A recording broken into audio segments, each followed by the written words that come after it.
پروین نے ادھر دیکھا تو وہ مرد فیس بک براؤز کر رہا تھا۔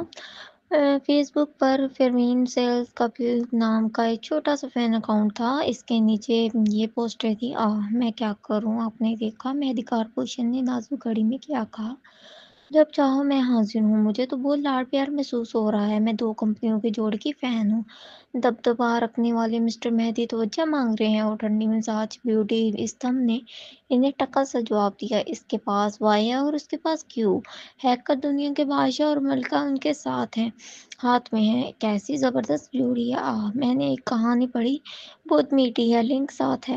ثالث کی لمبی پتلی انگلیوں نے لنک کھولا اور اندر ایک مختصر سا متن تھا۔ در حقیقت مہدی ہمیشہ سے استھم سے گہری محبت کرتا ہے۔ استھم کا دل بھی مدت سے مہدی کے لیے دھڑکتا رہا، مگر یہ دونوں طاقتور لوگ کبھی اظہار کرنا سیکھ ہی نہ سکے۔ وہ بس ایک دوسرے کے سامنے اپنی بہترین حالات دکھانے لگے ہیں۔ استھم نے بہت کوشش کی مگر کسی نے ٹانگ اڑا دی۔ جیسے ہی وہ گری، مہدی کو یکایک احساس ہوا استھم کے لیے اس کا پیچھا کرنا کتنا تھکا دینے والا ہے۔ مہدی قدم روک کر اس کی طرف ہاتھ بڑھا دے: میرا ہاتھ یہیں ہے، جب چاہو تھام لو۔ استھم نے اس کا ہاتھ کو دیکھا مگر مضبوطی سے نہیں تھاما۔ اس نے ضد سے ہاتھ زمین پر ٹکایا اور خود کھڑی ہو گئی: میرے پاس میرا اپنا ہاتھ ہے۔ استھم نے یہ نہ جانا کہ یہ کہتے وقت اس کے لہجے میں جھجک چھپی تھی۔ باقی آئندہ قسط میں ثالث نے یہ الفاظ دیکھے، مسکرایا اور فیس بک پوسٹ کو لائک کر دیا۔ اس وقت ثالث مہدی کارپوریشن کے آفیشیل اکاؤنٹ سے لاگ ان تھا۔ یہ ننھا سا لائک ملتے ہی نیٹرین بھی پھر کوئی جوش میں آ گئی۔ ہر طرف شور ہوا: جوڑی سچی ہے۔ پروین لاجواب رہ گئی۔ ثالث جو بھی کرتا ہمیشہ سنجیدہ اور چوکس رہتا، مگر وہ کتنی دیر سے اس کے پیچھے کھڑی تھی اور اس شخص نے اس کی آمد تک محسوس نہ کی۔ پروین کے ہونٹوں کے کنارے چٹکے، وہ دیکھتی رہی کہ ثالث اس سب پوسٹوں کو لائک کر رہا ہے جو ان کی تعریف میں تھے۔ جب 10 سے زیادہ ہو گئے تو پروین سے نہ رہا گیا، وہ پلٹ کر جانے لگی۔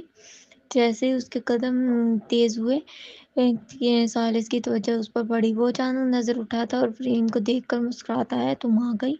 پروین: ہاں۔ وہ کچھ کہنا چاہتی تھی مگر پلٹ کر دیکھا تو ثالث دوبارہ سر جھکائے فون دیکھ رہا تھا۔ وہ پھر سے لائکس کے سفر پر نکل چکا تھا۔ پروین! اس کے شکریہ کے الفاظ گلے میں ہی اٹک گئے۔ یہ صاحب جان بوجھ کر ایک ایسا وائی دکھا چکے تھے جسے جب چاہے استعمال کیا جا سکے، وہ بھی بڑے شور شرابے کے ساتھ۔ اس نے انٹرنیٹ پر اونچی آواز میں پکار لگا کر ٹاپ ٹرینڈ خرید کر ہماری مدد کی تھی۔ پروین نے ہلکا سا سر جھٹکا اور راہ بھری۔ وہ اوپر جانے ہی لگی، بس پہلا قدم رکھا ہی تھا کہ ثالث کی روشن آواز آئی: پروین!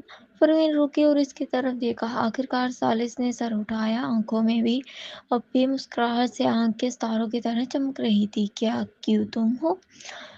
پروین: وہ ایک لمحہ خاموش رہی، پھر پوچھا: تو کیا وائی تم ہو؟ خاموشی میں دونوں ایک دوسرے کو دیکھا اور اچانک مسکرا دیے۔ الفاظ کی کوئی ضرورت نہ رہی۔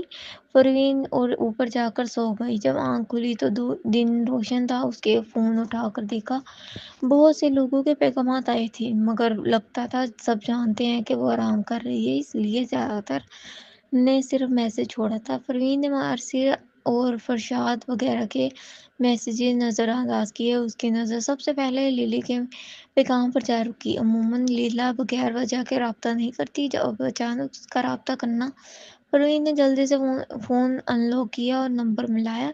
لیلی فوراً اٹھی: باس، اولڈ میڈی جیسے ہی ہوش میں آ گیا ہے، وہ بار بار آپ کو ڈھونڈنے کی رٹ لگا رہا ہے۔ میں اسے پرسکون کرنے کی کوشش کر رہی ہوں مگر لگتا ہے اس کے پاس آپ کو بتانے کے کچھ ہے، اگر اس نے کچھ کہنا ہے۔ پروین کو اپنی ماں کے چھوڑے ہوئے راز کی یاد آئی۔ وہ جھٹ سے اٹھ بیٹھی: میں ابھی آتی ہوں۔ وہ بستر سے اتری، کپڑے پہنے اور تیزی سے نیچے آئی، پھر گیراج میں گئی اور سیدھا ہسپتال کی طرف گاڑی دوڑا دی۔ ہسپتال۔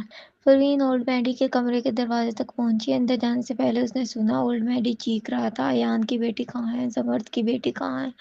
مجھے اس سے ملنا ہے، اس کی ماں کا ایک راز ہے جو مجھے اسے بتانا ہے۔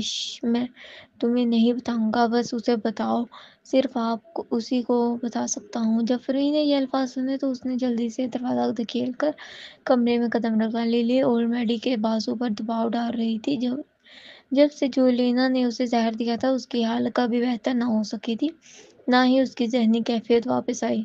اس کے چہرے کے تاثرات اب بھی اچھے نہیں تھے، اس کے جسم پر جلنے کے زخم بہت ہولناک تھے۔ لیلی نے اسے تسلی دی، "باس ابھی آ رہی ہیں، آپ پریشان نہ ہوں۔" اولڈ میڈی بے قابو سا ہاتھ پاؤں ہلما رہا تھا اور بار بار چیخ رہا تھا، "میں زمرد کی بیٹی کو دیکھنا چاہتا ہوں، فوراً اسے بلاؤ، اگر وہ دیر کر گئی تو سب ختم ہو جائے گا، مجھے اس سے ایک راز کہنا ہے۔"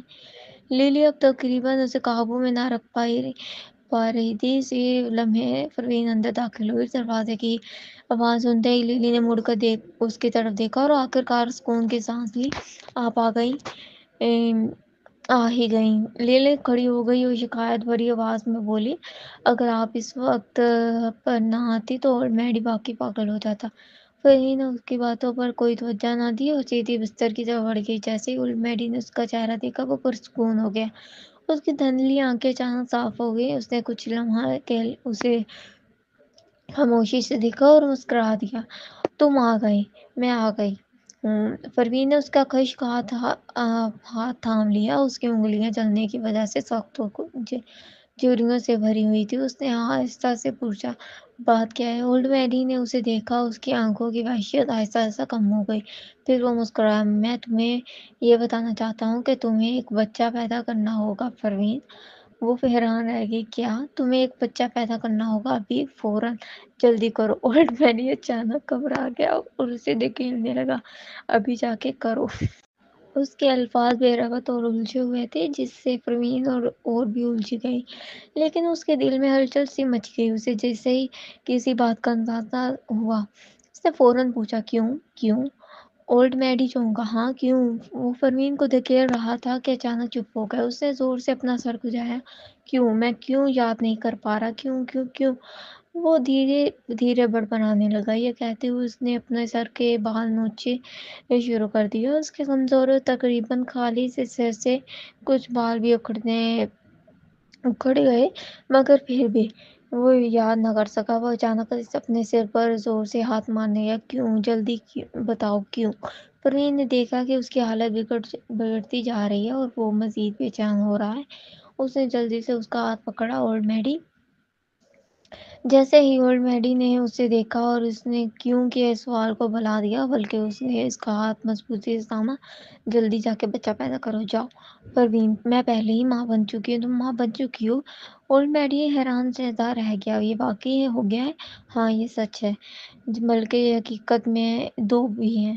مگر پروین نے یہ آخری جملہ نہیں کہا۔ وہ بس اسے دیکھتی رہی۔ جب اس نے دیکھا اولڈ میڈی یہ بات سن رہی ہے تو وہ پرسکون کا سانس لینے لگا۔ پھر اس نے آہستہ سے آنکھیں بند کر لیں۔ اس کے جذبات جیسے تھم گئے۔ پروین نے نرمی سے پوچھا، "کیا آپ کو کچھ اور یاد ہے؟" اولڈ میڈی سے دھیرے سے کہا، "مجھے یاد نہیں، مجھے کچھ یاد نہیں۔ میں بوڑھا ہو گیا ہوں، پاگل ہو گیا ہوں، میرا دماغ کام نہیں کرتا، میرا سر بہت دکھ رہا ہے، بہت۔" پروین نے نرمی سے کہا، "ٹھیک ہے، ابھی نہ سوچیں، لیکن اگر آپ کو کچھ یاد آئے تو آپ کو مجھے ضرور بتانا ہوگا۔" اولڈ میڈی نے سر ہلایا، "میں یاد رکھوں گا، مجھے پتہ ہے۔" جب اولڈ میڈی سو گیا تو پروین کمرے سے باہر آئی۔ لیلی نے اسے دیکھا اور کہا، "اینٹنی، مجھے لگتا ہے اولڈ میڈی کی حالت کچھ بہتر ہے، کم از کم وہ ابھی آپ سے عام طریقے سے بات کر رہا ہے۔ لیکن وہ اتنے عجیب کیوں تھے؟ انہوں نے کیوں کہا کہ آپ کو بچہ پیدا کرنا ہوگا؟" پروین نے سر ہلایا کہ وہ کچھ نہیں جانتی۔ پھر اس نے لیلی سے کہا، "اولڈ میڈی کا اچھے سے خیال رکھو، جب اس کی جسمانی حالت بہتر ہو جائے گی تو میں اس کا علاج جاری رکھوں گی۔" اولڈ میڈی شاید اس دلوں کے کچھ راز جانتا تھا، صرف اسے ٹھیک کر کے ہی وہ اپنی ماں کے راز جان سکتی تھی۔ چونکہ وہ اسپتال میں تھی، پروین نے کاٹن کو بھی دیکھنے کا سوچا۔ وہ کاٹن وہاں لیٹا ہوا تھا اور نس اسے پھل کھلا رہی تھی۔ وہ کھاتے کھاتے بولا، "یہ نہ دیکھو کہ میں ابھی بستر پر پڑا ہوں اور پانی کا گلاس بھی نہیں اٹھا سکتا؟ تمہیں نہیں پتا کہ میں پہلے کتنا طاقتور تھا؟" یہ کہہ کر اس نے سیب کا ایک ٹکڑا کھایا اور بات جاری رکھی، "میری مارشل آرٹ بہت زبردست تھی۔ میرے لیے 10 بندوں سے لڑنا کوئی مسئلہ نہیں تھا۔ تمہارے چہرے کے تاثرات یہ کیوں ہیں؟ میں جب صحت یاب ہو جاؤں گا تو 10 بندوں کو لڑ کر دکھاؤں گا۔" یہ سنتے ہی پروین رک گئی۔ وہ دروازے پر کھڑی تھی جب اس نے نرس کو کہتے سنا، "واقعی آپ کو پتہ ہے ابھی آپ کی حالت کتنی سنگین ہے؟" کاٹن مسکرایا، تمہیں پتہ ہے میری کزن کون ہے؟ نرس۔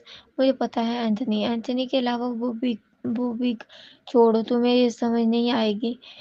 خیر، وہ بہت زبردست فائٹر ہے۔ نرس نے پوچھا، کیا وہ آپ سے بہتر ہے؟ اور کاٹن، اور وہ مجھ سے بس ذرا سی بہتر ہے، بس تھوڑی سی۔ جب میں ٹھیک ہو جاؤں گا اور مزید 10 سال مشق کروں گا تو میں اسے ضرور ہرا دوں گا، کیونکہ وہ مجھ سے بہت سست ہے۔ اسے تو بس سونا آتا ہے، اگر وہ مشق نہ کرے گی تو کمزور ہو جائے گی۔ خیر، لڑائی کی بات چھوڑو، میں یہ کہنا چاہتا ہوں کہ اس کے ہوتے ہوئے میں ضرور دوبارہ چل سکوں گا۔ پروین نے خاموشی سے مٹھی سخت کر لی، اس کی بنامی آنکھیں جھک گئی، جیسے کہ اچانک اس کے کندھوں پر بھاری بوجھ آ گیا ہو۔ اس نے کبھی سوچا بھی نہیں تھا کوٹل اس پر اتنا اندھا اعتماد کرتا ہے۔ اس پر دباؤ بڑھ گیا۔ وہ اندر نہیں گئی بلکہ سیدھا ایان کے کمرے کی طرف بڑھ گئی۔ ایان فون پکڑے کچھ دیکھ رہا تھا۔ پروین کو دور سے ہی جھول کی آواز سنائی دے رہی تھی۔ وہ قریب جانا چاہتی تھی، ایان نے اس کے آنے کی آہٹ سن لی۔ اس نے فوراً فون بند کر دیا اور شرمندگی سے اسے دیکھتے ہوئے بولا، پروین، تم یہاں کیوں آئی ہو؟ پروین، آپ کیسے ہیں؟ ایان مسکرایا، میں بالکل ٹھیک ہوں، لگتا ہے کہ چند دنوں میں گھر آ سکوں گا۔ پروین نے سر ہلایا۔ ایان اسے دیکھنے لگا۔ پروین نے ہونٹ بھینچ لیے۔ ایان اب بھی اسے دیکھ رہا تھا۔ پروین کرسی پر بیٹھی۔ ایان اب بھی اسی کی طرف دیکھ رہا تھا۔ کچھ لمحوں کے لیے دونوں کے درمیان خاموشی چھا گئی۔ ایک ہلکی سی جھجک نے کمرے کو بھر دیا۔ اپنے نئے والد کو دیکھتے ہوئے پروین کو اب بھی اجنبیت کا احساس ہوا تھا۔ آخرکار اس نے اسے چند بار ہی تو دیکھا تھا۔ پروین کھڑی ہو گئی۔ اگر آپ ٹھیک ہے تو میں چلتی ہوں، ایان نے بے اختیار کہا۔ اتنی جلدی جا رہی ہو؟ وہ بھی بیٹی کو دیکھ کر جی نہ بھرا تھا۔ پروین نے سر ہلایا۔ ہاں، مجھے ابھی کچھ اور کام ہے بھی ہے۔ وہ دروازے کی طرف بڑھی۔ جیسے ہی اس نے دروازہ کھولا، ایان کی آواز پیچھے سے آئی، پروین، تم ابھی کانٹینٹ سے ملنے گئی تھی نا؟ پروین رک گئی۔ وہ مڑی نہیں، مگر اس نے پھر بھی ایان کی طرف آواز سنی۔ یہ ٹھیک ہے، جب تک تم اپنی پوری کوشش کرتی رہو، چاہے نتیجہ اچھا نہ بھی ہو، کوئی بات نہیں۔ میں کانٹینٹ کو جانتا ہوں، وہ کبھی تمہیں قصوروار نہیں ٹھہرائے گا۔ پروین کے دل کو جیسے سکون ملا۔ اس نے محسوس کیا اس کے دل میں پھر سے نرمی سی بہنے لگی۔ اس نے آہستہ سر جھکا کر کہا، جی۔ پھر اس نے مڑ کر کہا، شکریہ۔ اسپتال سے نکل کر پروین گاڑی میں بیٹھی۔ اس نے سوچا جولینا سے تفتیش کرے، مگر اچانک اسے کچھ یاد آیا۔ اس نے فون اٹھایا اور اسے چھوٹے پاگل کو پیغام بھیجا، میں آپ سے ایک سوال کر سکتی ہوں؟ چھوٹے پاگل نے فوراً جواب دیا، مجھ سے بھیک مانگو؟ پروین، تو پھر چھوڑو۔ چھوٹے پاگل، نہیں، تمہیں پوچھنا ہوگا۔ وہ انتہائی تجسس میں تھا کہ اس نے کی چھوٹی خالہ کیا پوچھنا چاہتی ہے۔ پروین، نہیں۔ چھوٹے پاگل، پوچھو، میں تمہارے ایک سوال کا مفت میں جواب دے دوں گا۔ پروین تو اسی لمحے کا انتظار کر رہی تھی۔ اس نے فوراً پوچھا، مجھے بچہ پیدا کیوں کرنا ضروری ہے؟ یہ سوال بھیجتے ہوئے دوسری طرف سے فوراً جواب آیا۔ وہ جواب دیکھ کر پروین کی آنکھیں حیرت سے پھیل گئیں۔ فون کی دوسری طرف سے آنے والا پیغام بالکل واضح تھا، اگر تم نے بچہ پیدا نہ کیے تو تم مر جاؤ گی۔ پروین نے ان الفاظ کو غور سے دیکھا۔ وہ ان کے مطلب کو بالکل نہیں سمجھ پا رہی تھی۔ اس نے بونے اسکیپ لی اور ایک اور پیغام بھیجا، کیوں؟ دوسری طرف سے جواب آیا، یہ دوسرا سوال ہے، مجھ سے بھیک مانگو۔ پروین، اس نے آنکھیں جھکا لیں، پھر ایسے سے لکھا، براہ کرم کیا آپ بتائیں گے؟ چھوٹا پاگل، یہ میرے موڈ پر منحصر ہے۔ اس کا صاف مطلب تھا وہ کچھ کہنے کا ارادہ نہیں رکھتا۔ پروین نے اسے نظر انداز کیا اور فون ایک طرف رکھ دیا۔ وہ ان الفاظ کو سمجھ نہ پائی، لیکن اندر ہی اندر اسے لگا کہ حالات کسی عجیب رخ کی طرف جا رہے ہیں۔ اگر اس نے بچے پیدا نہ کیے تو وہ مر جائے گی۔ یہ کیسا منطق ہے؟ وہ گاڑی میں خاموشی سے بیٹھی لمبے وقت تک سوچتی رہی، پھر گاڑی سٹارٹ کی اور سیدھی اسپیشل ڈپارٹمنٹ کی طرف روانہ ہو گئی۔ اسپیشل ڈپارٹمنٹ میں پہلے جب جولینا جیل میں تھی تو اس نے ہمیشہ یہ سمجھا کہ اس کے لیے جیل توڑنا بہت آسان ہے۔ اسی لیے جب اسے اسپیشل ڈپارٹمنٹ نے گرفتار کیا تو بھی وہ پرسکون بیٹھی رہی اور کچھ نہ کہا۔ مریسا اور فرشاد نے اس پر تشدد نہیں کیے، لیکن انہیں کوئی کارآمد اطلاع بھی نہ ملی۔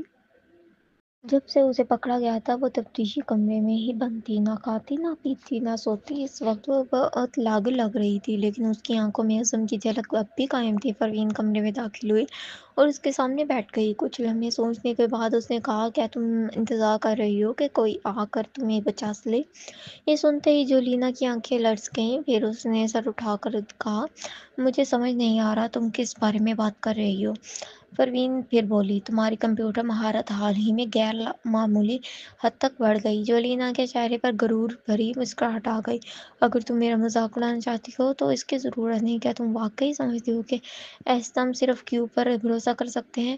اگر تمہارے پاس ہمت ہے تو کچھ عرصہ انتظار کرو، میں یقیناً کیو سے بھی زیادہ طاقتور بن جاؤں گی۔ یہ کہتے ہوئے اس کے چہرے پر اعتماد تھا، ذرا بھی ہچکچاہٹ نہیں۔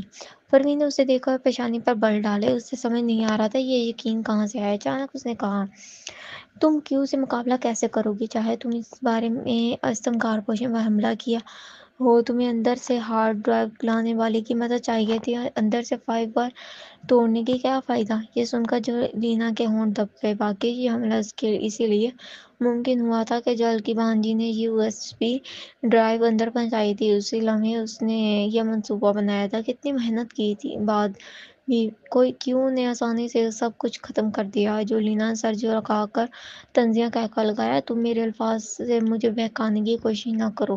خیر مجھے تو مرنا نہیں، اگر تھوڑی دیر جیل میں رہی تم دیکھنا، آدھے مہینے میں تمہیں دکھاؤں گی کہ عروج پر پہنچنا کیا ہوا ہیکر کسے کہتے ہیں۔ اس کے الفاظ بےحد مغرور تھے۔ پھر اس نے ہاتھ اٹھایا اور کہا، تمہیں اندازہ بھی ہے اچانک طاقتور ہونے کا احساس کیسا ہوتا ہے؟ میرا دماغ بالکل صاف ہو گیا ہے۔ وہ لیگمنٹس جو کبھی دیوار کی طرح ناقابل عبور تھے اب آسانی سے حل ہو جاتے ہیں۔ میری سوچ صاف ہے، سب کچھ میرے دماغ میں ہے، میری ہتھیلی پر۔ پروین نے دیکھا وہ سب کہتے ہوئے جیسے مدہوش میں تھی۔ اس نے کہا، ریانا اچانک کوما میں چلی گئی تھی۔ جب جیلر اس کی حالت نہ سمجھ پائے تو اسے باہر بھیج دیا گیا اور تم نے موقع پا کر اس کی گاڑی میں چھپ کر فرار حاصل کیا ہے نا؟ جولینا چونکی۔ پروین نے کہا، کیا تم یہ سمجھتی ہو کہ اگر وہ ایک بار تمہیں بچا سکتے ہیں تو دوبارہ بھی بچا لیں گے؟ اگر تم نے سوچا نہیں تھا کہ اس بار اسپیشل ڈپارٹمنٹ تمہیں گرفتار کرے گا؟ عام جیل سے تو نکلنا آسان ہوتا ہے لیکن کیونکہ وہاں سختی نہیں ہوتے، مگر اسپیشل ڈپارٹمنٹ نیو یارک کی سب سے سخت حفاظتی جگہ ہے۔ جولینا کو یہ یقین کہاں سے آیا کہ وہ یہاں سے بھی بچ نکلے گی؟ لیکن جولینا پروین کی طرف باتوں سے خوفزدہ نہ ہوئی۔ اس نے نظر جھکا کر قہقہہ لگایا، وہ مجھے کیوں نہیں چھوڑیں گے؟ کیوں؟ پروین نے پوچھا۔ جولینا مسکرائی، کیونکہ میں دنیا کی سب سے بڑی ہیکر بننے والی ہوں، انہیں میرے جیسے جینیس کی ضرورت ہے۔ پروین نے یہ سن کر منہ سکیڑ لی۔ لگتا تھا اس چھوٹے پاگل نے جولینا سے کوئی بڑا وعدہ کیا ہے، ورنہ تو اس جیسی خود غرض لڑکی کب کی اپنے راز اگل دیتی۔ مگر وہ چھوٹا پاگل اسپیشل ڈپارٹمنٹ آ کر اسے کیسے بچا سکتا ہے؟ پروین نے سر جھٹکا اور طنزیہ کہا، چلو مان لیا، مگر پھر بھی تمہیں فون یا کمپیوٹر تک رسائی چاہیے، کیا تمہیں یہاں کچھ مل سکتا ہے؟ جولینا نے سر ہلایا، مجھے ڈرانے کی ضرورت نہیں، اگر تمہیں تشدد کرنا ہے تو کر لو، مجھے کوئی ڈر نہیں، لیکن میں کیا کہوں، یہ میرے پاس کہنے کو کچھ نہیں۔ یہ کہہ کر اسے سر جھکا لیا اور بات کرنے سے انکار کر دیا۔ پروین کے پاس اور کوئی راستہ نہیں تھا، وہ کمرے سے باہر نکل گئی۔ ارشاد قریب آیا، بولا، ہم ابھی تشدد استعمال نہیں کر سکتے کیونکہ ہم اس کا خون ٹیسٹ کے لیے لے رہی ہیں۔ پروین کے ہونٹ سخت بھیج گئے، تم کہنا چاہتے ہو؟ ارشاد نے سر ہلایا، اس نے خود مانا ہے کہ وہ جنیاتی تبدیلی کی دوا کا انجیکشن لینے کے بعد ہی اتنی طاقتور بنی ہے۔ پروین کی سانس رک سی گئی۔ جنیاتی تبدیلی کی دوا، یہ پہلی بار تھا کہ اس نے براہ راست اس دوا کے اثرات کو محسوس کیا۔ ماضی میں جولینا کی ہیکنگ کی صلاحیت اس درجے کی تھی، وہ صرف عام لوگوں کو ڈراتی تھی، لیکن اس بار جل کی بانجی کی مدد کے باوجود اس نے قلیل وقت میں ایسٹم کارپوریشن کے تمام کمپیوٹر ہیکرز ہیک کر لیے۔ وہ واقعی بہت طاقتور ہو گئی تھی۔ اگر پروین نہ ہوتی، ایون اگر سولو یہاں ہوتا، وہ بھی اس کا مقابلہ نہ کر پاتا۔ کیا واقعی وہ دوا انسانی دماغ کو اس کی انتہا تک پہنچا سکتی ہے؟ اگر ایسا ہے تو کیا گورٹن کو بھی بچایا جا سکتا ہے؟ شاید۔ اس کی جھجک کو دیکھ کر ارشاد بولا، تم لیبارٹری میں جا کر موجود رپورٹ دیکھ لو۔ پروین نے سر ہلایا اور پاس ہی لیبارٹری میں داخل ہو گئی۔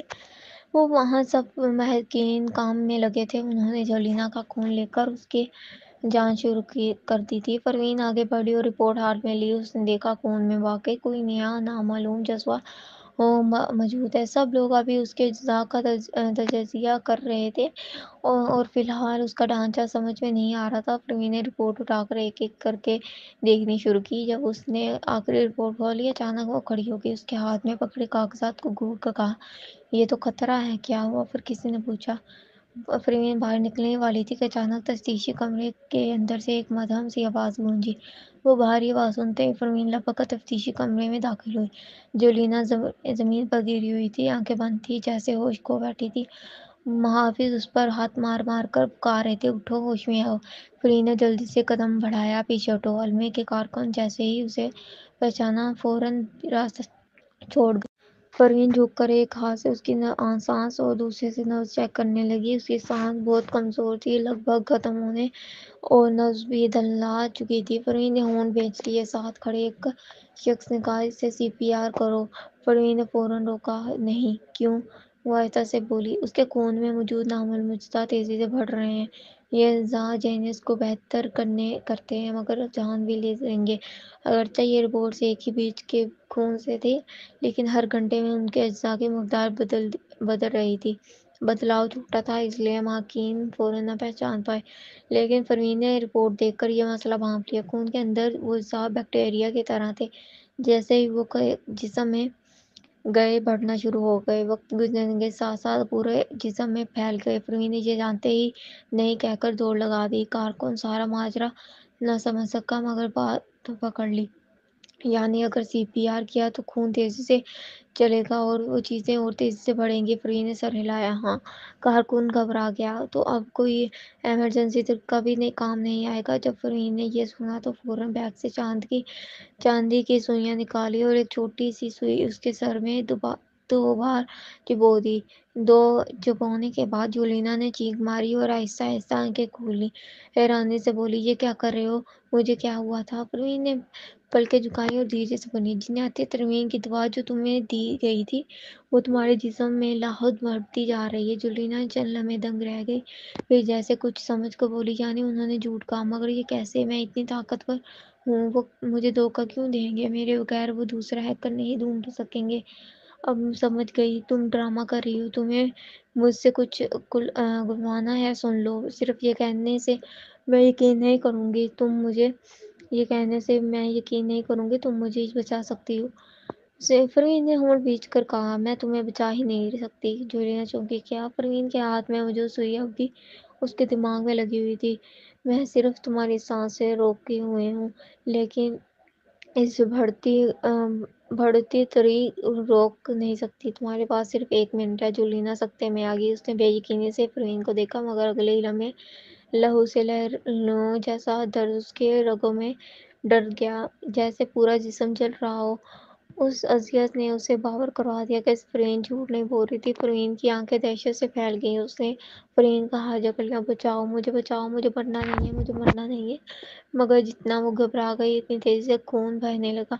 چند ہی لمحوں میں وہ خون کی الٹی کر کے زمین پر پھیل گئی تھی۔ پروین نے تیوری چڑھائی اور اس کے کان میں سرگوشی کی، کیا تم بدلہ نہیں لینا چاہتی؟ بتاؤ، کس نے تم سے رابطہ کیا تھا؟ جولینا نے اسے گھورا، آنکھوں میں اب بھی خوف تھا۔ پھر اچانک اس کے ہونٹوں پر مسکراہٹ آ گئی اور آخری جملہ کہا، جب تک تمہیں تمہاری چاہی ہوئی چیز نہ ملے، میں خوش ہوں گی۔ کمرے میں سناٹا چھا گیا۔ پروین نے دیکھ لیا، وہ عورت اب جا چکی ہے۔ اس کی آنکھیں خالی خلا کو تک رہی تھیں، اذیت سے بگڑی ہوئی صورت مرنے کے بعد پرسکون ہو گئی تھی۔ اتنے میں فرشاد اور مارشل دوڑتے ہوئے اندر آئے۔ منظر دیکھ کر دونوں رک گئے۔ انہوں نے کارکن کی طرف دیکھا۔ کیا ہوا؟ مرنے سے پہلے اس نے کچھ کہا؟ کارکن نے سر ہلایا، کچھ نہیں۔ پروین بھی جیسے ہوش میں آ گئی۔ وہ کچھ دیر واقعی حیران رہ گئی۔ اسے معلوم تھا جولینا کو اس کے چھوٹے ذہنی نے پہلے ہی دھوکہ دیا تھا، وہی اس کا قاتل ہے، مگر پھر بھی یہ عورت آخر دم تک کیوں نہ بولی ہے؟ خاص طور پر وہ آخری جملہ، گویا کہہ رہی ہو، بس تم ناخوش رہو تو مجھے سکون ہے۔ کیا عورت کی حسد واقعی اتنی شدید ہو سکتی ہے؟ پروین نے جھرجھری لی اور فوراً اپنے آپ کو سنبھالا۔ یہ اس کا اپنا مسئلہ تھا، پروین کا نہیں۔ وہ مڑی اور بولی، مجھے تو اندازہ ہوا ہے کہ جنیاتی ترمیم کی یہ دوا بالکل محفوظ نہیں ہے۔ فرشاد اور مارکسا نے چونک کر اسے دیکھا۔ پروین آہستہ سے بولی، یہ دوا بھی نامکمل ہے۔ وقتی طور پر جینز بہتر کر دیتی ہے، لیکن جسم پر اتنا دباؤ ڈال دیتی ہے کہ دماغ برداشت نہیں کر سکتا۔ جولینا کی موت اسی رد عمل سے ہوئی ہے۔ یہ سنتے ہی دونوں کے چہرے غمگین ہو گئے۔ معجزہ کے تاثرات بھی سخت تھے، یعنی اسے نیم تہار دوا دی گئی ہے۔ فرشاد نے سر ہلایا۔ کم از کم یہ تو ثابت ہوا کہ انہوں نے ابھی دوا مکمل نہیں کی۔ جولینا کی موت بیکار تھی، لیکن پروین کے لیے یہ ایک وارننگ تھی۔ دنیا میں کوئی شارٹ کٹ نہیں، صرف وہی کونٹینٹ کا علاج کر سکتی تھی۔ یہ دوا اسے سیدھا موت کی طرف دھکیل دیتی۔ یہ سوچ کر وہ باہر نکلی تاکہ متبادل دواؤں کی ماہر سے ہڈیوں کی بحالی کا کوئی طریقہ پوچھ سکے۔ گاڑی میں بیٹھی ہی تھی کہ فون پر اسے چھوٹے ذہنی کا پیغام آیا۔ اب تو میرا شکریہ ادا کرو گی نا پروین؟ اگلا پیغام آیا، میں نے تمہاری سب سے ناپسندیدہ دونوں عورتوں کو مار ڈالا۔ شکریہ کی ضرورت نہیں پروین۔ پھر اس نے لکھا، تمہیں اب سمجھ آ جانا چاہیے، ریانا اور جولینا کو جو دوا ملی وہ نیم تیار تھی۔ میں نے جولینا تمہارے حوالے اس لیے کی کہ اصل دوا دکھا سکوں۔ سوچو، نیم تیار دوا سے انسان حد سے آگے نکل گیا، مکمل دوا سے کیا ہوگا؟ تمہیں تجسس نہیں؟ پروین نے جواب دیا، ہم نے جولینا کو پکڑا تھا، تم نے نہیں دیا۔ شکریہ۔ چند لمحے وہ خاموش رہا، پھر بولا، چھوٹی نوکرانی، تمہیں اچھائی برائی کی پہچان نہیں۔ اب قصور مجھ پر مت ڈالنا۔ دو ایپیٹائٹس کے بعد اب تمہارے ساتھ اصل کھیل کھیلا تو برا نہ ماننا، ہاں ہاں۔ وہ پروین نے بونس کھیڑ لی۔ یہ شخص واقعی اذیت ناک تھا۔ آخر وہ کیوں پہچان نہیں چھوڑ رہا؟ لیکن اگر وہ نہ ہوتا تو شاید کیسے حل کرنے کا اسرا بھی نہ ملتا۔ پروین نے پلکیں جھکا لی۔ وہ جانتی تھی کہ اگلی بار یہ چھوٹا ذہنی کسی کو نشانہ بنانے والا ہے۔ اسی دوران اچانک فون بجا۔ اس نے دیکھا یہ پاشا خاندان کے چچا زوار کی کال ہے۔ کال اٹھاتے ہی گھبرائی ہوئی آواز آئی، پروین، مسئلہ ہو گیا ہے کیا؟ پروین کے دل پر بوجھ سا آیا۔ زوار بولا، ایلن ملر کو معطل کر دیا گیا ہے۔ لگتا ہے یہ تمہارا ہی کام ہے نا؟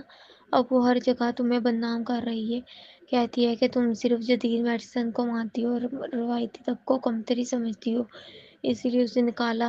یاد ہے مسٹر مائس جیسے ہی انہیں خبر ملی انہوں نے فوراً ایلن سے رابطہ کر لیا اور معاملہ بڑھا دیا۔ اب تو پوری روایتی طب کی دنیا میں مشہور ہو گیا ہے کہ آنٹی اینتھنی روایتی طب کو حقیر سمجھتی ہے، جانتی ہے وہ سب تم سے حساب مانگ رہے ہیں۔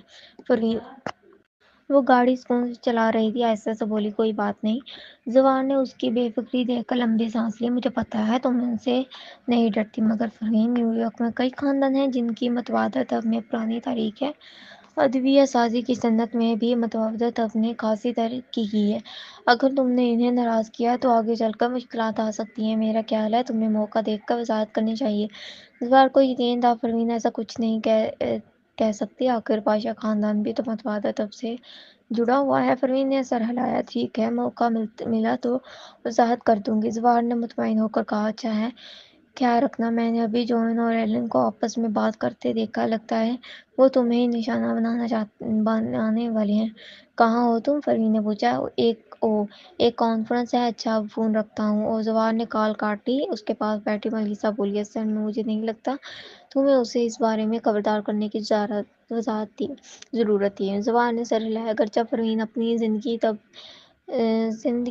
تھک پر نہیں گزار رہی اور اس کے ساتھ استھم اور مہدی خاندان بھی کھڑے ہیں، اس لیے میڈیکل دنیا میں کوئی اس کا پیچھا کچھ نہیں بگاڑ سکتا ہے، لیکن اس کی شناخت اینتھنی کے طور پر سب پر یہاں ہو گئی ہے۔ کسی بھی صورت متبادل طب کی لوگوں کو ناراض کرنا اچھا نہیں۔ آخر کیوں اتنے لوگوں کے پیچھے پڑے ہیں؟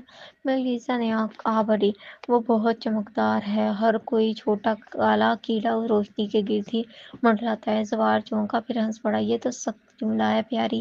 ملیسا نے کمر سیدھی کی، نفیس لباس اس کے دلکش وجود پر جچ رہا تھا۔ اس نے مسکرا کر کہا، لیکن سچ یہی ہے۔ اسی وقت ایلن قریب آئی اور ذرا ادب سے بولی، مسٹر پاشا، مسز پاشا، میں جانتی ہوں آپ مجھے یوں بے ساختہ آ کر آپ کو تنگ نہیں کرنا چاہیے، مگر ایک بات ہے جو مجھے ضرور کرنی ہے۔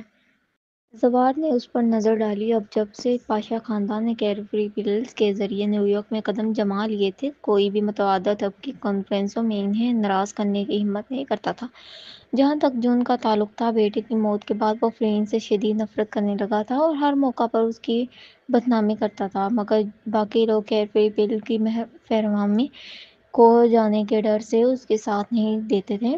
پھر بھی جون کی باتوں نے اندر ہی اندر لوگوں کو دلوں میں فرین کے خلاف بدگمانی ضرور پیدا کر دی تھی۔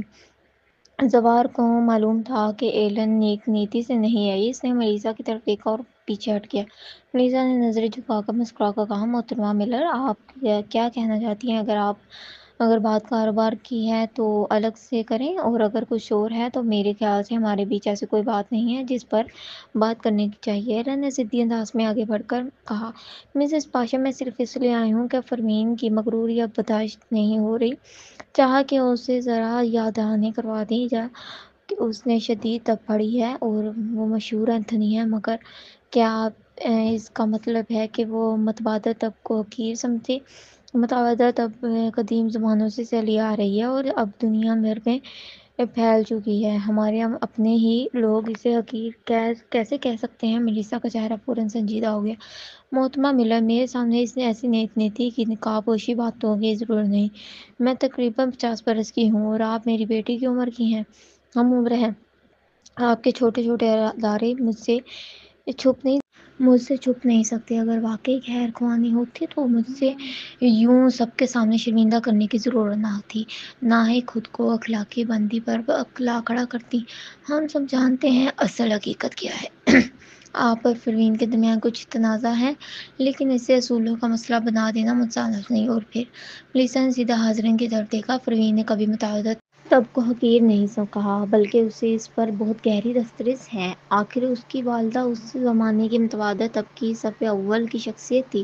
کیڈبری پل کا نسخہ بھی اسے اپنی والدہ کے چھوڑے ہوئے مکتوبات سے ملا، یعنی آپ سب کے گھروں میں جو کیڈبری پل موجود ہے اس کا کچھ کریڈٹ فرین کو بھی جاتا ہے۔ یہ سن کر ایلن کا ڈھونگ فوراً ٹوٹ گیا اور حاضرین دنگ رہ گئے۔ یہ کہہ کر میلیسا اور زوار نے ایک دوسرے کو دیکھا اور ایلن کو دوسرا موقع دیے بغیر وہاں سے چل گئے۔ ایلن چاہتی تھی پیچھے جا کر کچھ کہے، مگر موقع نہ ملا، کیونکہ وہ دونوں فوراً لوگوں کے ہجوم میں گر گئے۔ مسٹر پاشا اگلے ماہ کیڈبری پل کی سپلائی پر بات کریں گے۔ زوار اور میلیسا مرکز میں تھے اور سب انہیں گھیرے کھڑے تھے۔